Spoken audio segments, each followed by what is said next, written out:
Tamil Nadu premier league 2025 25வது போட்டி Chepauk Super Kings சீக்கிரம் Madurai panthers கடை நடக்க போது அதோட ஃபேண்டசி ப்ரிவியூ பார்க்க போகிறோம். டெம்எஸ்சி கிரிக்கெட் 11 அப்படின்னு சர்ச் பண்ணி டெலகிராமில் ஜாயின் பண்ணிக்கோங்க. குழப்பம் இருந்ததுன்னா டாப் கமெண்ட் லிங்க் இருக்குது, கிளிக் பண்ணி ஜாயின் பண்ணிக்கோங்க. XL11 சூப்பராக இருக்குது, எக்ஸலண்ட் ஆஃபர், ஸ்மால் லீக்குக்கு பெஸ்ட்டாக இருக்குது, நிறைய வகையில் பெனிஃபிட் இருக்குது, ஃப்ரீ கான்டெஸ்ட் ரெகுலராக கொடுக்குறாங்க. இன்வெஸ்ட்மெண்ட் லீடர் போர்டு இருக்குது. ஜூன் 5லேருந்து ஜூலை 31 வரைக்கும் இடையில இன்வெஸ்ட் பண்ணிங்கன்னா, ஹெவியாக இன்வெஸ்ட் பண்ணிங்கன்னா ப்ரைஸஸ் இருக்குது, கண்டிப்பாக பயன்படுத்திங்க. XL11 இன்ஸ்டால் பண்ணலைன்னா டாப் கமெண்ட் லிங்க் இருக்குது, கிளிக் பண்ணி இன்ஸ்டால் பண்ணி என்னோட ரெஃபரல் கூட பயன்படுத்த மறக்காதீங்க. என்பிஆர் காலேஜ் கிரவுண்ட் திண்டுக்கல்ல தான் இந்த போட்டி. Light rain forecast, most probably மழை இருக்காதுங்கிற நம்பிக்கை. ட்ரிசில் இருக்குது, அதனால் கொஞ்சம் டிலே ஆகலாம். ஸ்டார்ட் இல்லை மிடில் கொஞ்சம் இன்டரப்ட் ஆகலாம். ஸோ அது மட்டும்தான் பார்த்துக்கணும். அண்ட் மோஸ்ட் ப்ராபப்ளி முழு மேட்ச் நடக்குங்கிற எதிர்பார்ப்பு. முதல் போட்டி திண்டுக்கல்ல June 28 3:15 PM match start. Afternoon மேட்சாக இருக்குது. ஆஃப்டர்நூனுங்கனால பேட் ஃபஸ்ட் பண்ணுவாங்களான்னா சேசிங் கிரவுண்டு இது. ரீசெண்டாக 22 போட்டியில் 16 சேசிங்கு, 6 பேட் ஃபஸ்ட்டு. கண்டிப்பாக பெஸ்ட்டாக இருந்திருக்கு சேசிங்க்கு. அந்த பேஸ்லேயே யோசிக்கணும். அண்ட் இன்னொரு வகையில் யோசிக்கும்போது இந்த பர்டிகுலர் கிரவுண்டில் இந்த ட்ராக்கில் இன்றைக்கி 2 போட்டிகள் இருக்குது. அதனால் இனிஷியல் மாய்ச்சர் இருக்கும், அதை யூஸ் பண்ணணும்னு நினச்சி இங்கே சேஸ் தான் ப்ரிஃபர் பண்ணுவாங்க டாஸ் வின் பண்ணுற கேப்டன். ஓவராலாக 73 போட்டிகள் இருந்திருக்கு, அதை மைண்ட் பண்ணிக்கிங்க. 2021 தான் இந்த 22 போட்டி. அந்த நம்பர் தான் ரைட் சைடில் இருக்கிற நம்பர். 155 பேட் ஃபஸ்ட்டுக்கான ஆவரேஜ். பேட் ஃபஸ்ட் பண்ணும்போது 7 விக்கெட் ஆவரேஜ் விட்டுருக்காங்க, சேஸ் பண்ணும்போது 5 விக்கெட் மட்டுமே. சேஸ் பண்ணும்போது கொஞ்சம் பெட்டராக இருந்திருக்கு. என்ஆர்கே அதிக ஸ்கோரு, எஸ்எஸ் லோ ஸ்கோரு. 115க்கு 4 அப்படிங்கிற இந்த நம்பர் வந்து மழை பெஞ்ச மேட்ச். அண்ட் ஓவராலாக டிடி 115க்கு 9 அப்படிங்கிற அந்த லோ ஸ்கோரை அங்கே பதிவு பண்ணியிருக்காங்க. 150க்கு பிலோவா 11 டைம்ஸ், 150க்கு எபோவாவும் 11 டைம்ஸ். அதில் மீடியம் ஸ்கோராக 6 டைம்ஸ், 190 எபோவா 5 டைம்ஸ் வந்திருக்கு. சிஎஸ்டி விளையாண்ட 15 போட்டியில் 8 வின்னு 7 லாஸ். அந்தளவுக்கு கிரேட் ரெக்கார்டு கிடையாது. ஏன்னா ஓவராலாக சிஎஸ்சியோட ரெக்கார்டு ரொம்பவே பெஸ்ட்டுன்னு சொல்லலாம். இந்த நம்பரை வந்து அவங்களுக்கு அவ்வளோ பெஸ்ட்டுன்னு சொல்ல முடியாது. அதில் பேட் ஃபஸ்ட் பண்ணும்போது 6 வின்னு, சேஸ் பண்ணும்போது 2 வின்னு. இந்த பர்டிகுலர் கிரவுண்டில் பேட் ஃபஸ்ட் பண்ணி நல்லா சக்ஸஸ் பண்ண ஒரு டீமாக சிஎஸ்டி இருந்திருக்காங்க. 169 பேட் ஃபஸ்ட்டுக்கான ஆவரேஜ், சேஸ் பண்ணும்போது 146 இருந்திருக்கு. பேட் ஃபஸ்ட் பண்ணும்போது விக்கெட்ஸ் குறைவாக விட்டுருக்காங்க, சேஸ் பண்ணும்போது நிறைய விக்கெட் விட்டுருக்காங்க. 146 தான் அதிகபட்சமாக சேஸ் பண்ணியிருக்காங்க. சீக்கிரம் மதுரை பேந்தர்ஸ் விளையாண்ட 23 போட்டியில் 12 வின்னு 11 லாஸ். இது கொஞ்சம் நல்ல ரிசல்ட்டாக சொல்லுவேன். சீக்கிரம் மதுரை பேந்தர்ஸ் பொதுவாக அவ்வளோ கிரேட் கிடையாது. ஓவராலாக ஃபஸ்ட்டு சீசன் செகண்ட் சீசனில் வின் பண்ணாமல் கஷ்டப்பட்டாங்க அப்படின்ற அந்த இடத்துல இந்த மாதிரி நம்பர் கண்டிப்பாக பெஸ்ட் நம்பர். பேட் ஃபஸ்ட் பண்ணும்போது 4 வின்னு, சேஸ் பண்ணும்போது 8 வின்னு. சேசிங்க்கு கொஞ்சம் உங்களுக்கு பெட்டராக இருந்திருக்கு. 157 பேட் ஃபஸ்ட்டுக்கு ஆவரேஜ், சேஸ் பண்ணும்போது 141. இங்கே பேட் ஃபஸ்ட் பண்ணும்போது 7 விக்கெட் விட்டுருக்காங்க ஆவரேஜாக. சேஸ் பண்ணும்போது கொஞ்சம் பெட்டராக இருந்திருக்கு, 6 விக்கெட் மட்டும் விட்டுருக்காங்க. 166 சக்ஸஸ்ஃபுல்லாக சேஸ் பண்ணியிருக்காங்க. இந்த பர்டிகுலர் கிரவுண்டோட நம்பர்ஸ் ரீசெண்டாக ஒரு சில இடங்களில் 200 கூட வந்திருக்கு, 190 200 அப்படிங்கிற ரேஞ்ச் கூட வந்திருக்கு. சில நேரங்களில் 115 117 இந்த மாதிரி ரேஞ்சும் வந்திருக்கு. கொஞ்சம் மீடியமாக விளையாடுற teams Trichy Grand Cholas and Salem Spartans இந்த சீசனில் கொஞ்சம் பெட்டர் அவுட்புட் கொடுக்குறாங்க, பெட்டர் டீமாக இருக்கிறாங்க. பட் ஓவராலாக பார்க்கும்போது அவங்க பெஸ்ட் அவுட்புட் கொடுத்ததெல்லாம் அவங்க தான் இந்த மாதிரி குறைவான ஸ்கோர்ஸ் வச்சுருக்காங்க. ஸோ அதை கொஞ்சம் மைண்ட் பண்ணிக்கோங்க. அதுலேயுமே சேலம் ஸ்பார்டன்ஸ் 171 கூட அடிச்சிருக்காங்க. அது லைக்கா வைக்கிங்ஸ் ஈஸியாக ஜெயிச்சிருக்காங்க. அண்ட் ஓவராலாக பார்க்கும்போது 200 அப்படிங்கிறது சில நேரங்கள் இருக்குது, மிக்சடாக தான் வந்திருக்கு. அதுக்கு காரணம் அந்த பிளேயர் பேஸில் தான் யோசிக்கணுமே தவிர பிச் பேஸில் யோசிக்கிறது கொஞ்சம் டஃப். தமிழ்நாடு பிரீமியர் லீகை பொறுத்த வரைக்கும் பிச் பேஸில் யோசிக்கிறது டஃப் அப்படின்னாலும் ஒரு சில இடங்களில் சேஸ் பண்ணும்போது கொஞ்சம் பெட்டராக இருக்குது. இனிஷியலாக கொஞ்சம் பெட்டராக பேட்டுக்கு வருது. இந்த மாதிரி விஷயங்களை யோசித்து அண்ட் அந்த இடத்துல இருக்க பிளேயர் விளையாடுவாங்களா அப்படி யோசித்து பிளேயர் பேஸில் யோசிக்கிறது தான் ரொம்ப பெஸ்ட் அவுட்புட்டை கொடுக்கும் அப்படின்னு நம்புகிறேன். சேப்பாக் சூப்பர் கிங்ஸ் ஆசிக் மோஹித் கரேரான் ஸ்டார்ட் பண்ணுறாங்க. ஓரளவுக்கு டீசென்ட் ஸ்டார்ட் கொடுக்க முடியுது. அவங்க ஃபெயிலியர் ஆகிற பட்சத்தில் கூட middle Aparajith and Vijay Shankar stay பண்ணுறாங்க. ஜெகதீஷன் இருக்கார். இந்த சீசனில் அவ்வளோ பெஸ்ட் சீசனாக அவுட்புட்டாக வரல அவருக்கு. ஒரு ஓப்பன் பண்ணுவார் அப்படின்னு எதிர்பார்க்கப்பட்ட இடத்துல நம்பர் 5 விரும்பி எடுத்தார். அந்த இடத்துல பெஸ்ட் அவுட்புட் கொடுக்கணும், குயிக்காக அடிக்கணும், T20 மோடுக்கு மாறணும் அப்படிலாம் கொஞ்சம் யோசிக்கிறான்னு புரிஞ்சுக்க முடியுது. பட் ஒரு போட்டியை தவிர்த்து அந்தளவுக்கு கிரேட்டாக மற்ற ரிசல்ட் வரல. அபிஷேக் தன்வர் குயிக்காக ஆடுவார். தினேஷ் ராஜ், சுனில் கிருஷ்ணாக்கு அப்புறம் அபிஷேக் தன்வர் அனுப்புவாங்க. போன போட்டி கொஞ்சம் அடிக்கணும் அப்படிங்கிறனால தன்வரை மேலே அனுப்பலாங்க. அந்த பாயிண்டில் யோசிக்கணும். பிரேம்குமார் வரைக்கும் இந்த பேட்டிங் டெப்த் இருக்குது. சிலம்பரசன், ரோஹித் சுத்தார் அண்ட் ஆசிக் சீனிவாஸ் டீசெண்டான போல். ஆசிக் சீனிவாஸை பொறுத்தவரைக்கும் எக்ஸ்பீரியன்ஸ் போன போட்டியில் இருந்தார். பாசிபிளாக இந்த இடத்துல வேறு யாராவது யோசிப்பாங்க. ரோஹித் சுத்தாரோட பவுலிங் டீசெண்டாக இருக்குது. Left arm medium. சிலம்பரசனோட bowling எப்பயுமே பெஸ்ட்டாக இருக்கும், நிறைய பண்ணியிருக்காரு. பிரேம்குமார் இந்த சீசனில் இந்த டீமுக்கு ஃபைண்டாக இருந்திருக்காரு, நல்ல பவுலிங் கொடுத்துருக்காரு. சுனில் கிருஷ்ணாவை பேட்டிங் பேஸில் பயன்படுத்துறாங்க, நல்ல பேட்டராக தெரிகிறாரு. அடுத்தடுத்த சீசனில் பெஸ்ட் அவுட் புட்டை கொடுப்பாருன்னு நம்புகிறோம். அபிஷேக் தன்வர் சூப்பர் பவுலிங் கொடுக்குறாரு. விஜய் சங்கர், பாபா அப்ரஜித் சில நேரங்களில் பவுல் பண்ணுறாங்க. விஜய் சங்கருக்கான முழுமையான ஓவர் சில நேரங்களில் கிடைக்கிறதுல முழுமையாக ஓவர் போடாமல் இருக்கார். அதே மாதிரி அப்ரஜித்தும் அந்த மாதிரி தான் லீட் பண்ணுற. போன போட்டியில் சின்ன இன்ஜுரி கன்சர்ன் பாபா அப்ரஜித்துக்கு இருந்தது, பாசிபிளாக பிரச்சனை இருக்காது, கொஞ்சம் கேப் கிடைக்க ரெக்கவர் ஆகிருப்பார் அப்படின்னு நம்புகிறேன். இருந்தால் கூட பவுலிங் பேஸில் அந்த வகையில் கொஞ்சம் குறைவாக வீசுறதுக்கு வாய்ப்பு இருக்குது, அதை கொஞ்சம் மைண்ட் பண்ணிக்கோங்க. சீக்கிரம் மதுரை பேந்தர்ஸ் இந்த டீம் பொறுத்த வரைக்கும் நான் ஆரம்பத்திலே சொல்லிட்டேன், ரொம்ப வீக்கான டீம், எப்படி இப்படி ஒரு செலெக்ஷன் பண்ணாங்க அப்படிங்கிற அந்த கேள்வி அப்படி தான் இருந்தது. பட் ஸ்டில் அப்படி தான் ஃபீல் பண்ண முடியுது. சரத்குமார், சரவணன் இவங்க மாதிரி ஹிட்டர்ஸ் மிடில் இருக்காங்க. குர்ஜப்னி கொஞ்சம் பேட் பண்ணுறார். அண்ட் பவுலிங் பேஸில் கண்டிப்பாக நல்ல டீம், அதில் எந்த டவுட்டுமே கிடையாது. ஏன்னா முருகனஸ்வினி இருக்கார், சரவணன், குர்ஜப்னீத், கௌதம் தாமரைக்கண்ணன், கார்த்திக் மையப்பன் இது மாதிரி பவுலர்ஸ் இருக்கனால டெஃபினட்டாக அதில் எதுவும் மைனஸாக சொல்ல முடியாது. அண்ட் பேட்டிங் பேஸில் என்எஸ் சதுர் இருக்கார், இருந்தாலும் அவர் பெரிய ஹிட்டிங் பேஸில் பெஸ்ட்டு இல்லை கன்சிஸ்டன்ட் பிளேயர் அப்படின்லாம் சொல்ல முடியாது. முன்னே இருந்தால் இப்போ ஏஜெல்லாம் ஆகிற இடத்துல அவ்வளோ பெஸ்ட்டாக பார்க்க முடியாது. அத்திகூர் ரஹ்மான ஓரளவுக்கு ஓகே, சரத்குமாரோட ஹிட்டிங் பேஸில் மிடில் ஓகே. பட் இங்கே ஸ்ட்ராங்கான ஹிட்டர்ஸ், பில்டர்ஸ் அப்படிங்கிற மாதிரி இங்கே யோசிக்க முடியல. அதனால தான் ஆரம்பத்தில் சொன்னோம். ஆரம்பத்தில் ராமரவிந்த், பாலச்சந்திர, அனிருத்தா, சீதாராம் இவங்கெல்லாம் கொஞ்சம் நல்ல ஸ்டார்ட் கொடுத்ததுனால, டாப் ஆடல் அந்த ஓப்பனிங் பெட்டராக இருந்ததுனால ஒரு சில இடங்களில் வெற்றி பக்கத்துலேயும் வெற்றிகளையும் அடைஞ்சாங்க. பட் ஓவராலாக அவங்களோட ரிசல்ட்டு சரியாக வராது அப்படிங்கிறது தான் ஆரம்பத்தில் நம்ம யோசித்த ஒரு விஷயம். அஜய் சேட்டனை போன போட்டியில் இன்க்ளூட் பண்ணாங்க, அந்தளவுக்கு கணேஷ் எஸ் அவ்வளோ கிரேட்டாக பண்ணலைங்கிறதுனால ஓகே அஜய் சேட்டன் நம்பர் 3 கொண்டு வந்தாங்க. போன போட்டியில் அப்படியுமே அவர் ஃபெயிலியர் தான். பாசிபிளாக அஜய் சேட்டனை கண்டினியூ பண்ணுறது தான் நல்ல வாய்ப்பு. ஏன்னா அவர் நல்லா விளையாடுற ஒரு ஃபீல் இருக்குது, நல்ல டச். ஒரு போட்டியில் இடையில ஒரு வாய்ப்பு கொடுத்தாங்க, பவுலருக்கு பதிலாக அவர் அனுப்புனாங்க. அதில் பேட்டிங்கில் ஒரு டச் இருந்த ஃபீல் இருந்ததுனால நம்பர் 3 ஸ்பாட் ஓகே. ஏன்னா சதுர்வேத் அவ்வளோ கிரேட்டாக விளையாடும் போது அந்த இடத்துல கொஞ்சம் யோசிக்கலாம். அத்திகூர் ரஹ்மான மேலே அனுப்பினா கூட ஓகே, ஏன்னா அவர் ஸ்டெபிலிட்டியும் கொடுப்பார், குயிக்காக ஆடுவார் அப்படின்னு அது ஷோ பண்ணியிருக்காரு. அண்ட் எனிவே ஓவராலாக பேட்டிங்கில் இந்த டீமுக்கு ஒரு டெஃபினட் இருக்குது. அண்ட் பவுலிங் பேஸில் கண்டிப்பாக டீசனாக இருக்காங்க. அதில் ஃபஸ்ட் பவுல் பண்ணுற மாதிரி தான் உங்களோட பவுலர்ஸை கொஞ்சம் கவர் பண்ணிட்டு பேட்டர்ஸ் எல்லாம் மிஸ் பண்ணிவிட்டு ட்ரை பண்ணலாம். ரெண்டு டீம் பார்க்கும்போது ஏற்கனவே சொன்ன மாதிரி எஸ்எம்பி அவ்வளோ கிரேட்டாக இல்லை, சிஎஸ்சி அவ்வளோ கிரேட்டாக இருக்காங்க.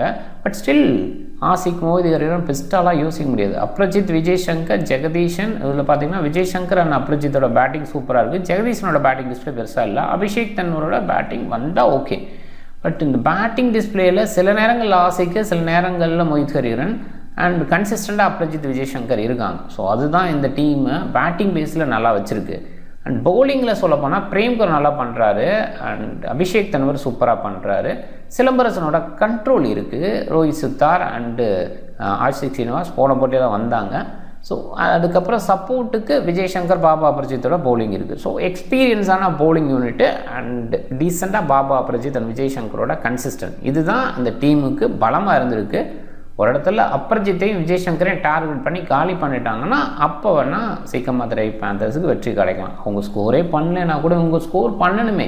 ஸோ அந்த வகையில் பார்க்கும்போது ஓவராலாக சேப்பாக் சூப்பர் கில்லிஸ் வெற்றி பெறதுக்கான வாய்ப்பு ரொம்ப அதிகம். நியூ பாலில் பாசிபிளாக அபிஷேக் தன்வர் வித் ரோஹித் சுத்தார் அப்படின்னு ஸ்டார்ட் பண்ணலாம். ஃபாஸ்ட் பவுலிங் வச்சு ஸ்டார்ட் பண்ண இந்த பர்டிகுலர் ரவுண்டு முதல் மேட்ச் அப்படிங்கும்போது கொஞ்சம் ஹார்டாக இருக்கலாம், கொஞ்சம் சைன் பேஸில் இருக்கலாம். அதனால் நியூ பாலை ஃபாஸ்ட் பாலை வச்சு ஸ்டார்ட் பண்ணலாம். இன்னும் 2 ஸ்பின் அப்படின்லாம் யோசிக்க மாட்டாங்க நம்புகிறேன். ரோஹித் சுத்தார் அண்டு அபிஷேக் தன்வர், சிலம்பரசனை பவர் பிளேயில் பயன்படலாம். ஜெய் பிரேம்குமார் மிடில் பேஸில் அண்ட் லேட்டர் பேஸில் அண்ட் ஆசிக் ஸ்ரீனிவாஸை பயன்படுத்துவாங்களா, அந்த இடத்துல வேறு யாராவது யூஸ் பண்ணுவாங்களா அப்படின்னு பார்க்கணும். அண்ட் சீக்கிரம் மதுரை பேந்தர்ஸை பொறுத்த வரைக்கும் ஆப்வியஸாக நியூ பால் ஸ்பெஷலிஸ்ட் ஏன் இவ்வளோ நாளாக மிஸ் பண்ணாங்க அப்படிங்கிற கேள்வியோட கௌதம் தாமரைக்கண்ணன் அண்ட் கார்த்திக் மையப்பன் இன்டர்நேஷனலில் யுஏஇ டீம் விளையாடுறாருங்கும் போது கொஞ்சம் வாய்ப்பு கொடுத்துருக்கலாம். முதல் போட்டியில் வாய்ப்பு கொடுத்ததுக்கப்புறம் ட்ரா பண்ணிட்டாங்க. அண்ட் இன்டர்நேஷ்னல் பிளேயருக்கான அந்த ரெஸ்பெக்டும் இல்லை. அண்ட் போன போட்டியில் ஏழியாக நல்லா வீசினார், லாஸ்ட் ஒரு கொஞ்சம் ரன்ஸுக்கு போனார். டெஃபினட்டாக அந்த இடத்துல இன்னும் கொஞ்சம் முன்னாடியே பயன்படுத்தியிருந்தால் இன்னும் கொஞ்சம் பெஸ்ட் ரிசல்ட் கூட கிடச்சிருக்கும் அப்படின்னு தான் நினைக்கிறேன். எனிவே கார்த்திக் மையப்பனை தொடருவாங்க அப்படின்னு நம்புகிறேன். சங்கர் கணேஷ்க்கு வாய்ப்பு கொடுத்தாங்க போன போட்டியில், அதுவும் தொடரும். குர்ஜப்னீத் பேட்டிங் பவுலிங் ரெண்டுலுமே நல்லா பண்ணுறாரு. ஸோ இந்த குர்ஜப்னீத் தான் நியூ பால் எடுத்து வீசுகிறார், அதை கொஞ்சம் பார்க்கணும். அண்ட் வித் தாமரைக்கண்ணன், சரவணனை பவர் பிளேயில் கொண்டு வருவாங்களோ அதை பார்க்கணும். சங்கர் கணேஷ் பாசிபிளாக பவர் பிளேயில் வீசலாம். ஃபாஸ்ட் பவுலர் பேஸ்லேயே போகணும் அப்படின்னு நினச்சா மெய்யப்பன், சரவணன் மிடில் பேஸில், முருகன் அஸ்வினை கூட கொஞ்சம் குறைவாக ஆல்ரவுண்டர் பேஸில் யோசிக்கிறாங்கன்னு நினைக்கிறேன். ஓவர் பேஸில் குறைவாக பயன்படுத்தினாங்க. அண்ட் 2 டீம்லேயும் பார்க்கும்போது பவுலிங் ஆப்ஷன் ஆப்வியஸாக கொஞ்சம் அதிகம் இருக்குது, மிஸ் பண்ணிட்டேன். அண்ட் கௌதம் தாமரைக்கண்ணன், சங்கர் கணேஷ் இவங்க 2 பேரும் பவுல் பண்ணுறாங்க. சரத்குமாருக்கான பவுலிங் கொடுக்குறதில்ல. இவங்கள பவுலிங் ஆப்ஷனில் இருக்காங்க. அண்ட் அதில் முருகன் அஸ்வின், குர்ஜப்ரீத், தாமரைக்கண்ணன் அண்ட் கார்த்திக் மேயப்பன் நம்ம முழுமையாக யோசிக்கிறோம். அதில் முருகன் அஸ்வினுக்கான ஓவர் கொஞ்சம் குறையலாம். குர்ஜப்ரீத் அண்டு சங்கர் கணேஷ் எண்ட் ஓவரில் வீசுகிறாங்க. இங்கே அபிஷேக் தன்வர் அண்ட் ஜெய் பிரேம்குமார் எண்ட் ஓவரில் வீசுவாங்கன்னு நான் நம்புகிறேன். இங்கே ஆப்ஷன்ஸ் ஹெவினா கூட மோஸ்ட்லி பாபர் அப்ரஜித்தோட ஓவர் கொஞ்சம் குறைவாக இருக்கும். விஜய் சங்கர் இந்த 5 பவுலர்ஸ் அப்படிங்கிற அந்த கான்செப்டில் போவாங்கன்னு நான் நம்புகிறேன். சிஎஸ்டி குறைவாக இருந்திருக்காங்க. வின்னிங் பேஸில் சீக்க மதுரை பேந்தர்ஸ் பெஸ்ட்டாக இருந்திருக்காங்க. இப்போ ஜென்ரலாக சிஎஸ்டி பெஸ்ட்டாக இருந்து நம்ம பார்த்துருக்கோம். இந்த சீசன்லேயே பெஸ்ட் அவுட் கொடுக்குறாங்க. பட் ஓவராலாக பார்க்கும்போது மதுரை சேப்பாக காலி பண்ணியிருக்காங்க. அதை நம்ம மைண்ட் பண்ணோம். அண்ட் சிஎஸ்டி ரீசெண்டாக தொடர் வெற்றிகள் இந்த சீசனை பொறுத்த வரைக்கும் வெற்றி மட்டுமே வச்சுருக்க ஒரு டீமாக இருக்காங்க. அண்ட் சீக்க மதுரை பேந்தர்ஸ் அப்பப்போ அப்படின்ற மாதிரி இந்த சீசனில் கடந்த 5 போட்டியில் ஒரு போட்டி தான் ஜெயிச்சிருக்காங்க. ரீசெண்டாக சீக்க மதுரை பேந்தர்ஸ் டாமினேட் பண்ணியிருக்காங்க. சொல்லப்போனால் பாருங்கள், கடந்த 6 போட்டியில் 5 போட்டி சீக்க மதுரை பேந்தர்ஸ்கிட்ட இருக்குது. ஒரு போட்டி தான் சொல்லப்போனால் ஃபஸ்ட் 2 சீசனில் ஜெயிக்கவே இல்லை சீக்க மதுரை பேந்தர்ஸ். அந்த இடத்துல ஜெயிச்சிருக்காங்க. மற்றபடி சீக்க மதுரை பேந்தர்ஸ் பயங்கர டாமினேட் பண்ணியிருக்காங்க சேப்பாக் சூப்பர் கில்ஸுக்கு எகென்ஸ்டாக. இது வித்தியாசமான ஒரு விஷயம். ஒரு டாமினேட் பண்ணாத ஒரு டீமு அதில் பெருசாக டாமினேட் பண்ணுற டீமுக்கு எகென்ஸ்டாக ஜெயிச்சிருக்காங்க அப்படின்றது டாப் 14 என்னோட மைண்டில் பார்த்துக்குங்க. டாமினேட் பண்ணியிருக்காங்க அப்படிங்கிறதுக்காக இன்றைக்கி ஜெயிப்பாங்க அப்படின்னு அர்த்தம் இல்லை. ஏன்னா சேப்பாக் சூப்பர் கில்ஸ் ரொம்பவே சூப்பராக பண்ணுறாங்க. அவுட்புட் பேஸில் டீம் செலெக்ஷன் எப்போயுமே பெஸ்ட்டாக இருக்கும். அவங்க ரிசல்ட் பெஸ்ட்டாக இருக்கிறதுக்கு அது முக்கியமான காரணமாக நான் பார்க்குறேன். பிக் பேஸில் கண்டிப்பாக சீக்க மதுரை பேந்தர்ஸ் லிஸ்ட்டில் இருக்கிற இந்த பிளேயர்ஸ் தான் குறைவாக பிக் ஆகிருக்காங்க. விக்கெட் கீப்பர் அஜய் சேட்டன் பாசிபிளாக பேட்டிங் வருவார். நம்பர் 3 வரதுக்கு வாய்ப்பு அதிகம்.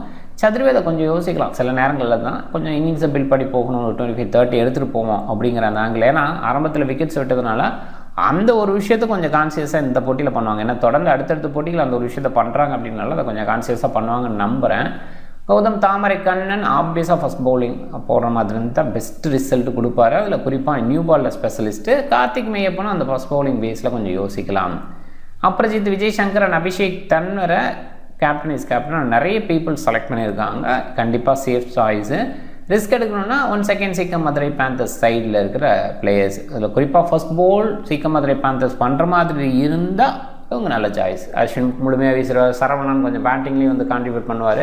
குர்ஜப்ரீத்தும் அந்த இடத்துல கிட்டத்தட்ட ஆல்ரவுண்டர் ரேஞ்சில் அவரோட பேட்டிங் டிஸ்பிளே இருக்குது. நல்ல லாங் ஹேண்ட் ரீச் பண்ணி அடிக்கிறாரு. சூப்பராக இருக்குது குர்ஜப்ரீத்தோட பேட்டிங். ப்ரமோட் பண்ணலாம். இன்னும் சொல்லப்போனால் ஹிட்டிங் பேஸில் ஃபினிஷ் பண்ணணும்னா அவரை தான் எடுத்துகிட்டு வருவாங்களோ அப்படின்னு யோசிக்க தோணுது. அந்தளவுக்கு அந்த ஹிட்டு பவர் இருக்குது. அண்ட் பவுலிங் பேஸ்லேயும் விக்கெட் டேக்கிங்கில் டீசெண்டாக இருக்கார். நல்ல பவுலராக ஓவராலாக ஃபாஸ்ட் பவுலிங் பேஸில் ஒரு டீசெண்ட் ஆல்ரவுண்டராக கூட குர்ஜப்ரீத்தை யோசிக்கலாம்.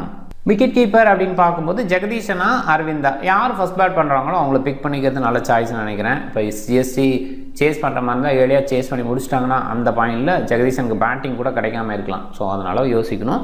அண்ட் அரவிந்த் அந்த மாதிரி இடத்துல பேட் ஃபர்ஸ்ட் பண்ணுற மாதிரி இருந்தால் சீக்க மதுரை பேந்தர்ஸ் எடுத்துக்கலாம். Aparajith descent choice. ஆசிக் நல்ல சாய்ஸ், நல்லா பண்ணிகிட்ருக்காரு. சேஸ் பண்ணுற மாதிரி இருந்தால் ஆசிக் எடுக்கலாம், இல்லாட்டி கொஞ்சம் யோசிச்சு எடுத்துங்க.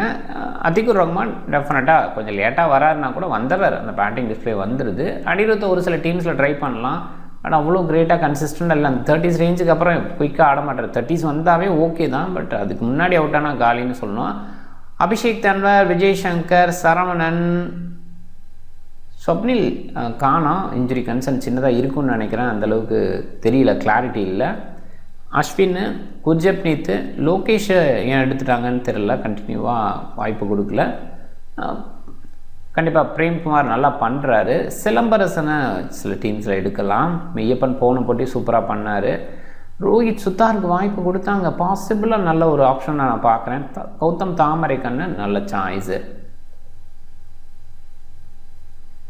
இப்போதைக்கு அப்ரஜித் அண்டு விஜய் சங்கர் இப்படியே மாற்றி யோசிக்கலாம். அப்ரஜித்துக்கு பவுலிங் நிறையா கிடைக்காதுன்னு நினைக்கிறேன். விஜய் சங்கர் ஃபஸ்ட்டு பேட் பண்ணுற மாதிரி இருந்தால் டெஃபினட்டாக விஜய் சங்கரை கேப்டனாக ட்ரை பண்ணலாம். ஏன்னா பேட்டிங்லேயும் வந்துடும், பவுலிங் பேஸ்லேயும் யோசிக்கலாம். அப்படின்ற இடத்துல அபிஷேக் தன்னோட கூட சில இடங்களில் யோசிக்கலாம். இருந்தாலும் முதல் போட்டி ஏர்லியாக கொஞ்சம் பேட்டர் பேஸில் போகும் டீமு. ஸோ அதனால் பேட்டர் பேஸில் இருக்கிற அப்ரஜித் அண்டு விஜய் சங்கரை ட்ரை பண்ணியிருக்கேன். டீம் பாருங்கள். விக்கெட் கீப்பர் யாரும் பிக் பண்ணிக்கிங்க, யார் ஃபஸ்ட் பேட் பண்ணுறாங்களோ அந்த டீம்லேருந்து எடுத்துங்க. அஜய் சேட்டன் கூட ஓகேவான சாய்ஸ், அவர் விக்கெட் கீப்பிங் பாயிண்ட் எடுத்து கொடுப்பார் அப்படின்ற அந்த இடத்துல. அண்ட் அப்புறம் சீதான் Vijay Shankar captain vice captain கொஞ்சம் ரொட்டேட் பண்ணி ட்ரை பண்ணி பாருங்கள். அஸ்வின் கொஞ்சம் பண்ணித்தவங்கலாம் பேட்டிங் பேஸில், அந்த தாமரைக்கண்ணன் இனிஷியல் பவுலிங் பேஸில். ஸோ அப்படிலாம் கொஞ்சம் யோசிச்சு டீம் எடுத்துருக்கேன். நீங்கள் டிஃப்ரெண்ட் டீமை ட்ரை பண்ணுங்கள். அந்த வீடியோ பிடிச்சிருந்தா லைக் பண்ணுங்கள், உங்கள் ஃப்ரெண்ட்ஸுங்களுக்கு ஷேர் பண்ணுங்கள், சேனலை சப்ஸ்கிரைப் பண்ண மறக்காதீங்க. மிக்க நன்றி.